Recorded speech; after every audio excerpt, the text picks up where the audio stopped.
billions of dollars to spend just went in the USA Today and said, yeah, I have a strong plan for the newspaper for the next 3 years. So that's the Inquirer, right? Technically, we're a nonprofit because we're a startup and we haven't made any money yet. The Inquirer's been a nonprofit for 20 years. They're supposed to be making money, but they're losing it like crazy. So, you know, I think we have a pretty good idea. I think we'll wind up getting funding for it because we have clearly kind of an interest and a passion in presenting something that looks and works really well. We have some ideas about how to make money. We have some ideas about how to make the city better, and we know technology pretty well. So I would say from idea to execution, we spent a reasonable amount of money, and in less than 6 months came out with a pretty good looking, clean, well-functioning website that does kind of right now exactly what we're trying to do. Reach younger people and reach them on their phones and be smart about how we cover the city. I would say that our predecessors, there were many things that were tried and failed in Philly. There was a blog called Metropolis that Tom Ferrick, who's a former columnist at the Inquirer, sort of tried to launch, but Tom had no idea how to get an audience.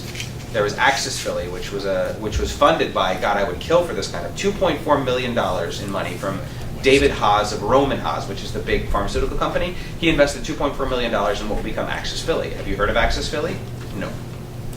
John has. Have you guys ever heard of a site called Access Philly? A-X-I-S. I learned later after it closed it was supposed to stand for Access Philly. No. But that website is owned by a realtor, so they didn't get that name. So, I mean, we're talking about like basic stuff. And by the way, I have a social media like community manager. That's her full-time job. I like to think I'm fairly good at social media, and my 2 reporter curators are pretty good at social media. At Access Philly, the secretary and the office manager and the social media person and the bookkeeper were the same person, and that was the only person who did social. So, like, we're just looking at this entirely differently. Make sense?